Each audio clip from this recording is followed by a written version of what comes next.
Hello and welcome to the Trail and Adventure Motorbike Podcast with me, Clive Barber, and my good mate, Noel Tom. For the days when you can't ride your bike, there's always the Trail and Adventure Motorbike Podcast.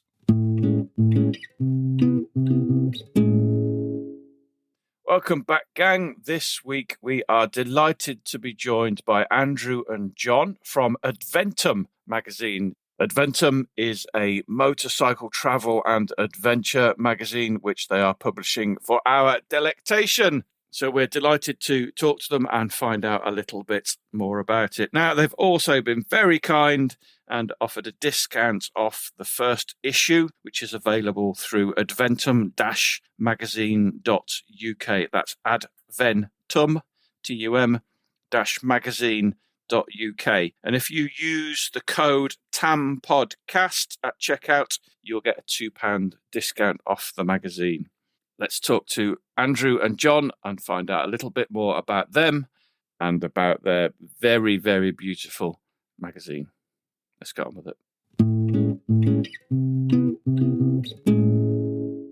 With Adventum, we thought we'd found a nice little niche. The Overlander journal had disappeared through COVID. There was no motorcycle travel magazine as such. There's motorcycle and magazines, there's adventure bike magazines, we know about all these, but there was no pure premium travel magazine. And that's where we kind of saw this hole that we thought was a hole. But since then, on this journey, we've met so many people that are doing things so similar. And there's a guy in a van in Barcelona that's doing Adventure magazine or Adventure magazine. And it's not until you start to spread your net a bit wider by doing what you're doing do you suddenly meet all these wonderful people out there doing things so similar. So you think you found a nice little hole, and you haven't. No one's unique, I guess. It is very, very difficult to think of something brand new that somebody hasn't done before. I tend to say to my boys, encouraging them to do something, it's like, well, think of something to do. But the problem is you need to then Google it, because inevitably, if you've had a good idea, somebody's probably thought of it already. 100%. But that doesn't mean to say you shouldn't try and do it. Another business strategy is to copy a good idea, right? Exactly. The biggest praise is mimicking, copying. We are delighted to welcome both Andrew and John from Adventum magazine, which has fairly recently launched. It gets complicated because we've launched issue 1, but it's the second edition. It's a bit like the Star Wars movies. It's a bit weird. We didn't think that one through. So I'm Andrew Bayliss. The other person involved in Adventum is John Graham. We have been riding together. We live in the same village, 2 polar opposite houses in the village. I've been riding since we met each other through meeting in the pub, which is the middle of the village, and found out we both had bikes. Myself, riding experience, 2005 I started riding, so quite a late addition to riding. My wife and I were about to get married. We were shouting at each other, couldn't work out why we were getting married, and we decided to take a week off from the marriage plans. Let's do something different. So we started a crash course. Literally was a crash course. My wife crashed on the morning of her motorbike test, so didn't actually get her license, but I went all the way through, did my license back in 2005. Wasn't sure what kind of motorbike I wanted, did some of those road sporty type things. Then I met John in the village. He got me into buying an old XR 500. I get all the numbers wrong. I'm not a numbers guy. The kickstart thing, I couldn't start it. And then we started doing green laning, but that wasn't enough. We wanted to go further. We started doing longer trips. We wanted to get more challenging, and the terrain got more complicated, and so on and so on. We've got some wonderful stories that only John and I know about. So we decided a few months ago to start a magazine. It's encouraging to do more rides. We should get out there, get more content. And before you know it, we'd created an independent magazine. John, will you introduce yourself and tell us a little bit about your biking history? It sounds like you already had an adventure bike in the garage when you met Andy. I did a very sad thing a few weeks ago. I did a timeline of all the motorbikes I've had. Nothing wrong with that. We've all got those. The first one I actually found in the back of my father's garage when I think I was 12 or 13, an old Honda C50 step-through, the old Cub. My father would fix everything, mend everything, strip engines, and I was brought up with that. And he kind of said, well, if you can get it going, you can ride it around the woods. A couple of days later, I was riding around the woods. I've been riding ever since. I think as I've got older, I've actually got more into adventure bikes simply because they're more comfortable. Made you talk Andrew into getting an XR500? I think I quite enjoyed watching him try starting such a thing. I come from a mechanical background. I'm an engineer. I did an engineering apprenticeship. I can fix things. Andy has no background like that. He's more marketing, but he's so keen to learn. And I think the first thing you did was strip that XR500 and paint it, wasn't it? If you ask somebody what adventure is, you get 10 different answers. So John's made the point, it's not about the motorcycle on which you choose to get there. It's all about the experience. And for us, it's not about an adventure bike.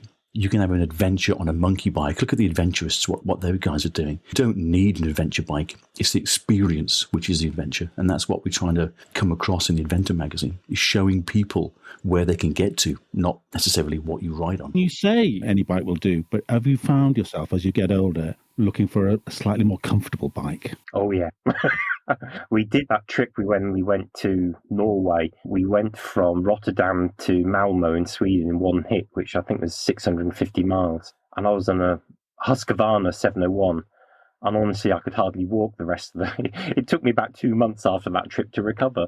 But I think that's one of the perennial problems with motorcycle design, is they spend so much time making beautiful-looking motorcycles, and yet the saddles are all awful. You need to get aftermarket saddles to sit on top, or John's even gone to the point where he's re-sculpted his seat, and you still can't get comfortable. So these engineers really need, the designers really need to spend more time looking at the comfort first, as well as how the motorcycle looks. I think that's more about seat height, though, isn't it? Because they're trying to reduce seat height as much as possible so the bikes appeal to a wider population. Certainly with the 690s and the 701s, they're quite tall anyway, so they have those ridiculously thin seats on, as if they're not even a competition bike, are they, really? But I think they're doing that just to keep the seat height low and make some more money when you buy the comfort seat. I think we are planning on doing a bit of an article on this, because I'm quite paranoid about my seat comfort, but it's more than just the seat. I tend to raise my bars and bring them further back so I'm more upright. I don't like the seat too low, because then your legs are too bent. What have you both got in the garage now? You haven't still got your 41, John? We've both got Tenere 700s. Mine has been bits and pieces done to it. Lots of time spent on making the seat more comfy. Completely unique seat on it now.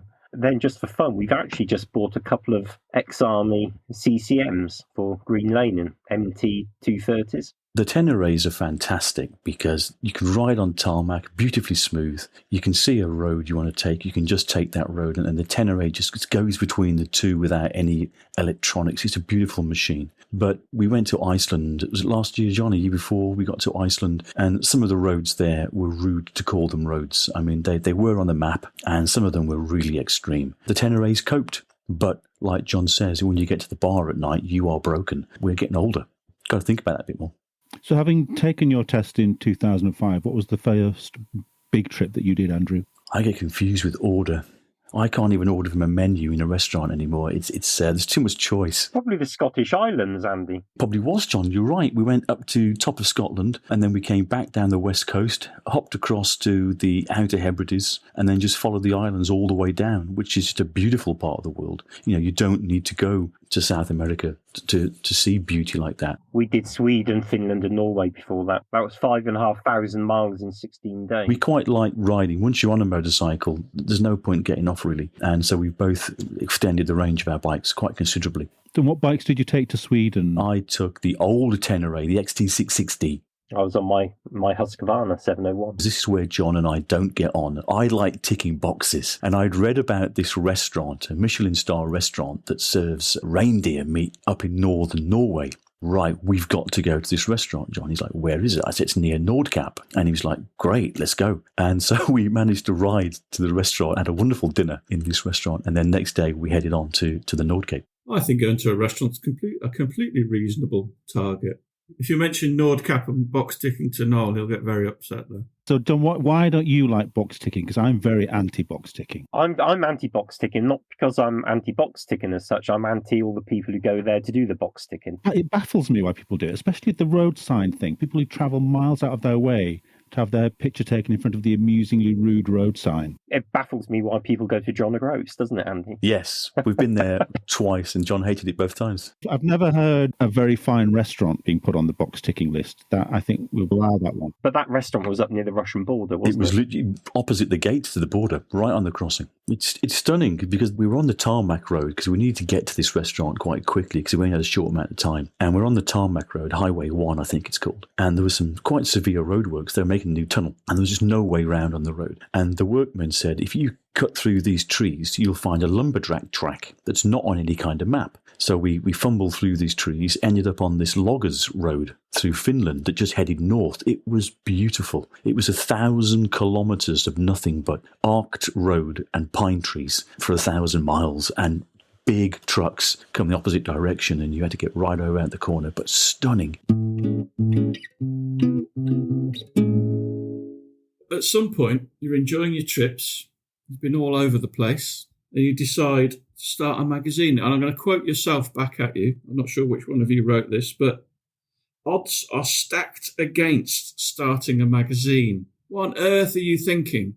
As the print industry's struggling, you're getting your typewriters out of the loft, you've got your vinyl ready to go on the record player, you've got your old automatic watches going, and you're using paper maps. What's going on? Why a magazine? So I worked in the creative industry for 30 plus years. You can never stop that feeling when you have something that's been freshly printed. You open the box and this smell comes out and hits you in the face, this smell of ink still drying on paper and the smell of the paper itself, and you can smell the content, not just read it. And the other beautiful thing about a magazine is it lives forever. They never go away, which is why we took the approach that we have done with Adventum to look more bookshelf, look more coffee table book than typical magazine. And the idea being it's going to live around a bit longer. No disrespect to the people that put things on the social channels. We have talked about maybe we should do a digital version, but once you've read it and seen it, they disappeared, they've gone. Because the social media is just so quick consumption that you can't get through an entire magazine. And we wanted something to be a bit more dwelling. It's funny you should say that because those things that I mentioned, like vinyl, typewriters, watches, I'm a bit of a watch fanatic, and paper maps. They're all these things that are kind of dropped by the way with digital technology, but they all certainly vinyl is massive. I think more vinyl is being sold at the moment than possibly ever before, or certainly in the last 10 years. I caught up for a coffee last week with Brad and Johnson from Royals Off-Road. And they've just ridden from the very tip of Alaska to the very south point of Argentina. They took a GPS with them, but they chose to do it on paper maps. So there are people going back. Well, I have moved slightly with the times. I've always loved maps from ever since I was a child. But I use the OS, Ordnance Survey, digital mapping. So I can have it on my tablet, on my bike. So I'm actually quite often following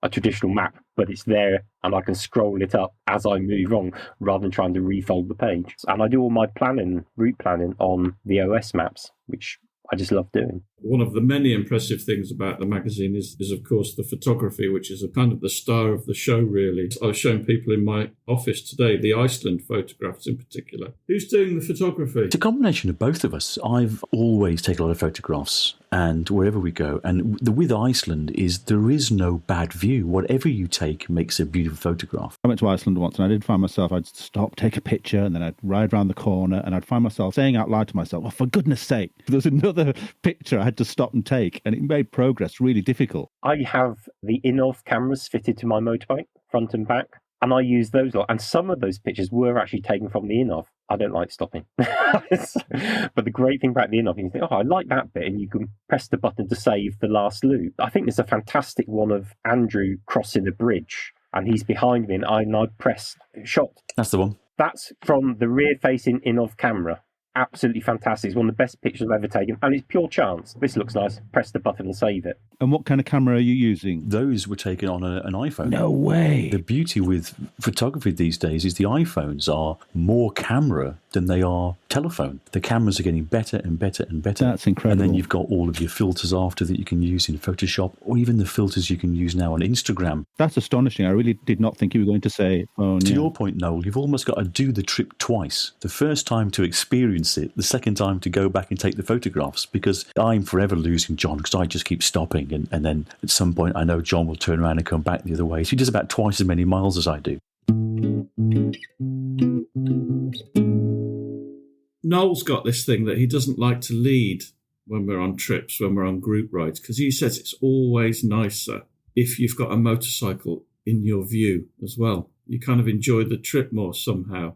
And I've actually noticed the photography in the magazine succeeds no matter what, but quite a lot of them, interestingly, for a motorcycle magazine, don't have motorbike pictures in. They're just astonishing scenery. That was intentional. We sat down and said, okay, you've got the other magazines that are out there. Every single photograph is about a motorbike. And we wanted to create a travel magazine, an experiential travel magazine. Yes, it's a motorcycle magazine because we do the trips on motorbikes and the audience are motorbike riders, okay? But that's as far as it goes. This is a travel magazine. It's the likes of Hidden Scotland or Rucksack for other kind of travel magazines. That's where we're trying to pitch where we're at. And it's less, like we said earlier, it's less about the bike that you ride. It's more about the experience that you're having. The bike just happens to be the tool on which you choose to get there. We wanted to show people the places that you can get to on your motorbike, not necessarily the bike that got you there. We don't want the bike to be the hero. And we don't want to tell people where they should or shouldn't go. This is what we've experienced. This is roughly where we were. Go and have a look and explore for yourself. Go and discover it for yourself, because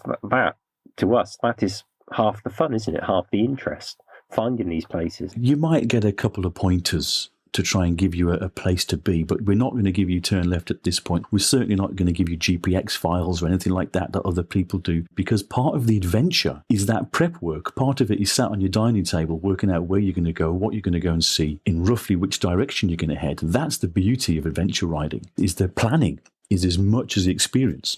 So if we tell you turn left at this junction, turn right at that junction, you miss that part of the experience. And are you looking for submissions to the magazine? We are looking up submissions now. The first 3 issues, we had to create content ourselves and map content ourselves. So we have tried to do that. But just through the 6 or 7 months that we've been doing this, we met some wonderful people. And in the back of every issue, that last called the Heroes section, in issue 1, it is at Royals Off-Road, Braddon and Show that did the Americas. So there's always going to be a Heroes section in every issue. The next issue that comes out, we're talking to at Throw Your Leg Over. So they'll be in issue 2. Archie Leeming is in issue 3. So there's lots of people in there that start to give us this Heroes section. And that is more about the motorbike. But what we're trying to show there is that there's other people are doing amazing things on motorcycles. But again, we're also talking to Ed Gill, who's helping set up the Trans-Moroccan Trail. They're writing us an article for issue 3 that will be out in April. So there's plenty of submissions coming in there. A couple of photographs we've had from a rider in Wales. He's supplied us with some photographs around the Barmouth Bridge. We go to Wales quite a lot because I love trains. But again, we've had riders from Wales send us photographs. So as we start to grow and as we start to spread the word a little bit more, the more interaction we get with people. So yes, Noel. How do people get their subscription? The best way to do that, it's all online. You won't get Adventum in the high street shops. It won't be on your W.H. Smith shelves. And that is that point about you mentioned earlier, Clive, about the things stacked against us. Trying to sell a magazine on the high street, we will just lose money because you don't get paid until someone's bought your magazine. Then W.H. Smith gets paid, then the distributor gets paid, and eventually you'll end up with your few pennies. So what we want to do is purely online. So the only way you can buy it right now is via our website, which is adventum-magazine.uk. And we've got a shop on there. We have started to approach stockists, some premium bike cafes to see if they'll stock it. But at the moment, no one's taken that cherry because we're so small. If somebody wants to send you an article, your email is ride@adventum-magazine.co.uk. That's our email, and on the homepage there's a contact section at the bottom of the homepage of our website also. You can fill that in, send us a message. We actually openly encourage that. We want to be able to make a community of riders, not just John and I telling you where we've been and a few heroes at the back. We want to try and build a community of riders doing the similar things. I wanted to talk a little bit about your ethos of the magazine, and it kind of really sort of rang true with this podcast, really, because you talk about keeping the adventures, the things that you publish, kind of real life and affordable, and maintaining your journalistic integrity. And we all start off like that. It's only when we get offered the big books we change our mind, right? I guess the thing I really like about your ethos is the fact that you're only going to talk about the products that you've used and you actually enjoy yourselves. You did an article on making coffee when on the trail. I bought a mini presso based on your coffee article. Are you happy with it? I haven't got it yet. It's at home. I'm away. It's been delivered, but I haven't got to use it yet. So unfortunately, we are coffee snobs, and there is one thing that you have to pack when you go on a motorbike. You need decent coffee. You need coffee to wake you up. You need coffee to make the pain go away. You need coffee. So to find something that can produce good coffee whilst you're on the road is important to us. I think one problem we do have, whenever I've looked at reviews on, say, I don't know, gloves or jackets and bought something based on an MCN's top 10 jackets or something, 6 months later I've always been really disappointed. And I think that is always going to be a problem. It takes you more than a few weeks trials to find out if something's actually any good. And by the time you found out something's very good and you recommend people to get it, it's out of date and you can't get it anymore. To some extent, we're trying to say, this is what's out there. See what suits you. You riding with comms? I'm interested to know whether your Swedish trip, which was a long trip, did you have comms on that trip? I don't want to talk to anyone. I want peace and quiet. Oh, no, you really don't. Oh, my goodness, that's terrible. John plays very, very loud music, and I talk to myself and tell me all kinds of weird things. Even now you don't have comms. That's really interesting that Noel's saying this, because he was against them. He was like a complete Luddite. Adamantly against them, yeah. I cringe now when I think of the trips I've been on where we didn't have comms and just think, my God, how did we do that? If I went away now and my comms weren't working, I'd feel like I was having less than half the trip. I tend to do sort of the route planning, if you like, so I'm quite often in front. But we have this thing of, if I don't see Andy for more than about 5 minutes, I'll stop and wait for 5 minutes, and if he doesn't turn up, I'll turn around and go back and find him. Or you get to a junction and wait at that junction until they can see which way I've turned and things. And I kind of quite like that. I do tend to listen to music a lot when I'm riding. Yeah, but you could do that through your headset, through your comms. The two things that jump out to me, and this has happened recently, is when we were in Hawes recently, Clive, when we were looking for a cafe, just the fact that we go to a cafe and it's closed, and without all getting off and saying, oh, damn, it's closed, where are we going to go? We can just keep moving and looking for, oh, I know another place down here. And we all just keep riding because we're all just talking to each other in our helmets, and that one's hasn't got good parking, so we can instantly make a decision. Well, I know, and there's another one on the other side, and we ride to that. There's just little things like that, and little things like coming up to a roundabout. All of a sudden, that guy who's got the route doesn't need to be in front. He could be right at the back, and he can be saying, next roundabout, third exit. That's an absolute luxury to have that. And I think I always thought it would be a non-stop conversation, and it really isn't. It's not like that at all. You can have an hour without saying anything, and then you'll see look at that eagle up there, and somebody point. It's just so, it's luxurious. I would describe it as that. I think I ride for that pure isolation. And I think once you got the helmet on, you are yourself. And I think that's where it's almost escapism. Riding a motorbike for me is escapism. And I think even having that connection, even though it's John and we go back years and we've been all over the place, I think it's that we've still got that knowledge that you can talk to somebody, so you're not a pure isolated. And I quite like that running away from something, I guess. I think that's one of the few areas we actually do agree on completely, isn't it? We like that little bit of solitude. A few areas. But look, you can turn the blooming thing off. You can, but there's also plenty of time to talk around the coffee pot at night, the bar. There's a reason to go to a bar. Well, when you discover it, I don't want to be around to say, I told you so. It's interesting, actually, watching you have this conversation, Noel, because the level of frustration you're feeling now is pretty much how I feel about you all the time. I could go on about it all night. I would really struggle to go away now in a group that didn't have it. I would really feel like, it's going to be very tricky. It's hilarious and entertaining, but it's also useful as well because you can warn people, oh, there's a rock in front of the road round the corner, slow down, everybody. There are a few times when I have felt if we had comms, I could overtake someone and then I could turn to Andy and say, come on, Andy, you can overtake, get a move on. Somebody could be ahead and just say the road's clear, road's clear, road clear, road clear, and they'll go, all right, I'm past, and you can relax, or right, car coming, and they'll stay behind. For photography, I'd say it's an absolute game changer because you can instantly say to someone, I'm stopping here, keep going, I'm going to get you going around the bend, 500 metres ahead. It just saves all of that confusion. Yeah, I could go and give it a go. Where are you going with the magazine? What's your, people ask us this a lot of the time about the podcast. What do you want to achieve with it? Where's it going? You mentioned community already. What are the next steps for you? It's a quarterly magazine, so for a year. We don't normally go to motorbike meets, but we did go to a motorbike meeting. We got speaking to a guy, I can't think which Adventum we were at, who had the most beautiful BMW, and he'd paid £27,000 for this motorbike. He had a motorbike that can circumnavigate the world. He only went as far as the Evesham bike night, which is 8 or 9 miles from home. And I almost felt sorry for him. Not because he had all these wonderful things, I was quite jealous, but he just wasn't using them. And if we can convince one rider, just one, to change their habits of how they ride, then it's been a success. I'm not saying we want people to throw the towel in and stop their jobs and leave their families and go and navigate the world, because none of our trips are any more than 3 weeks. We squash them all in to a really small time period because we work, we got families, you got mortgages, you got debts. So all of our trips are all crammed into maximum 3 weeks. If we can encourage that rider at that bike night to come with us one time on one trip, then we've succeeded. It is a labour of love rather than a money maker. We will never make money out of a premium magazine. It costs as much to print it as it does to sell it almost. So it is not a profit maker. On the plus side, it does mean that the bikes are now tax deductible. We'll be right back after this quick ad break. Hey guys, it's Matt Clausen, your host of the All Automotive Podcast. I've been in the automotive industry for over 30 years. I've owned my own repair shop for the last 15 years. I was going to write a book, but I started this podcast instead. So come join me for my take on vehicle extended service contracts or what to look for when purchasing a used vehicle. Like and subscribe to the All Automotive Podcast.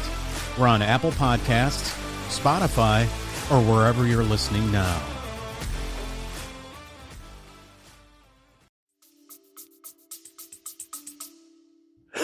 Yes. Just back to subscriptions again. When people do submit stories to you, I'm coming at this because I once submitted something to a magazine. It was very clear in my mind that I was having to sort of stick to 500 words. And it wasn't really to be I went here and then I went here and I set off here and the weather was like this. I needed to pick out a story, and it was finding the story from the trip that I found tricky. What advice would you give to people who are putting together something for you? When anybody sends something in, we instantly have a direct conversation with them, and we explain about the ethos of the magazine. You've seen the design, right? It's intentionally got more photographs than words. So the word count isn't really a problem for us. We can be flexible. We try and suggest around 500 words, but that's just a number because someone needs a number, right? If you do 400, great. If you do 1,000, great. Archie Leeming, for instance, in the April issue, said, there is no way I can cut down my story. It's impossible. And I said, well, I'll have a go for you. I looked through his story, and his story was so interesting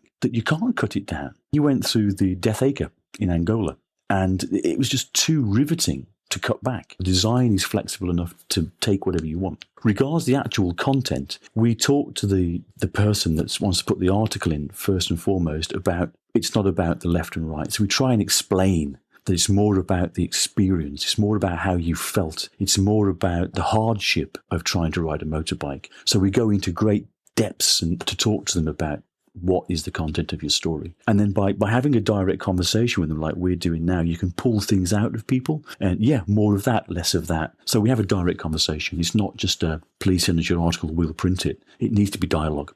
And again, the photographs are probably more important than the words, because it's the imagery that will hopefully encourage that person on that bike night that we met. I want to go there. Have you found that it's hard to find that combination of good words and great photographs? It is. You need to have the right frame of mind, and the number of people that have said they will give us articles, and then we've had that conversation with them that then don't supply, has been far more than those that have. Because I'm sure they find that difficult. Because when you go out on your bike ride, you're not thinking, I'm going to write an article for Adventum. I need to think about how this is making me feel. I'm just looking at the beautiful views. Noel, did you get your article published? Because I think there might be a second chance now. I'm just thinking about Clive's photographs when I asked that question. It's because I've had stuff published in the past, and so I'm just talking about the stuff I had published long ago. This just struck me the other day because it's so long ago now, I've almost forgotten about it. But I've had stuff in that magazine, dare not speak its name. Are we allowed to mention that magazine? Overland. Yeah. Have you spoken to Paddy from Overland about your idea. We have. We're heading down to their event in Oxfordshire. We're heading over there to have one of our first trade stands. Unfortunately, the Overland Journal's now disappeared, which is really quite sad. This is where we saw that little hole for Adventum to fit into. Based on the trips that you've done and the fantastic photography and writing in your magazine, somebody's fairly new to this hobby, based in the UK, we'll stick with. What trip would you recommend they do as their first fledgling foray into adventure motorcycling? Oh, goodness. I tend to gravitate towards mountains always. For me, the west coast of Scotland, always a winner, particularly if you've got time to get onto the islands. Fell in love with the Uist. I would avoid the North Coast 500. Too many people go on it. Do all the interior roads instead. Much more interesting. If you've only got a weekend, Wales. Wales is a fantastic place. You have everything there. Quiet roads, interesting towns, interesting villages, stunning scenery. Another of our favourites, we always try and get a winter trip in.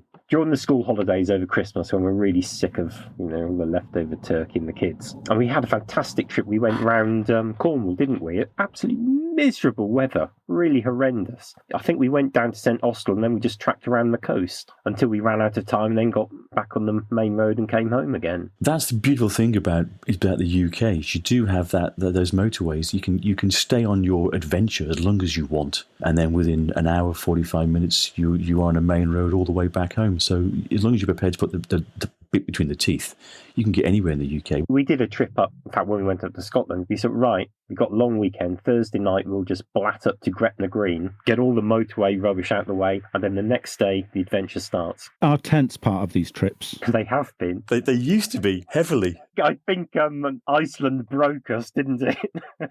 Do you always have a discussion when you go away about whether the emergency tents are coming with you, or do you rely solely on accommodation? The last couple of trips have been solely on hotels. That's not to say that camping isn't over. And there's still a part of me that wants to almost go back to purist camping, a bivvy. There's something in me who wants to go back. And I think, but with these two lightweight bikes, I said the other day to John, I said, come on, John, we can get these two lightweight bikes and we can get to the most remotest pub in Scotland. So again, a tick box exercise. So I'm still arguing with John that we can do this. There must be a way to get across. So there is still something about that purist approach to accommodation. I'm the same. I'm a purist. I'd purely rather stay in a hotel. I like a mix. I think I would do a couple of nights camping, then a night in the hotel. The problem with Iceland was we were wet and cold. We were in lightweight small tents, wet and cold in the evening. So we would then go to a bar or restaurant and spend an absolute fortune trying to get warm in a bar or restaurant. And we might as well just stayed in the hotel and saved some money. Going back to your question, Clive, about what is I know you said a UK trip, but Portsmouth is an hour and a half from here. And then within 36 hours, sat on a little ferry, you can be in northern Spain. I would always tend to gravitate down towards Spain. It's warm, there's sangria, there's the mountains. As soon as you get off the ferry in Santander or Bilbao, you can turn left to the Pyrenees, you can turn right into the Picos Mountains. Within 48 hours, you are in a completely different world. I would encourage people to get on the ferry. You can't get in contact with anybody. No one can contact you. It's fantastic. Where are you guys off to next year?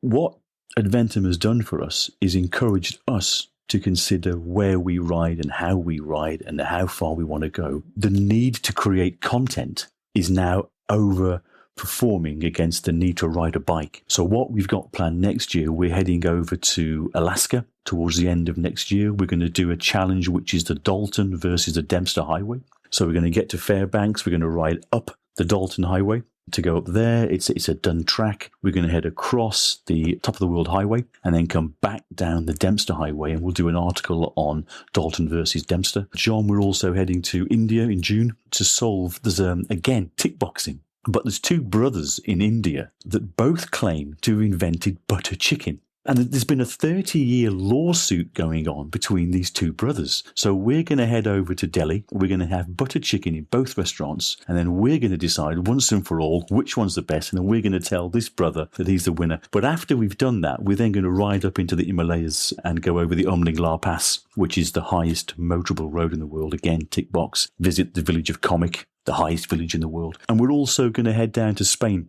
Our winter trip this year, we're going to get on that ferry down to Santander. We're going to head down the Silver Road, an old Roman trading road, all the way down to Andalusia. Andalusia, you can turn left into the Graf Desert. And again, the reason for going down to the Graf Desert is to go and see where the spaghetti westerns were filmed. Those old western towns are still there in the middle of the desert, so we want to go and see those. So that may be our winter trip, which is around the Christmas New Year break. It might even fall into early January.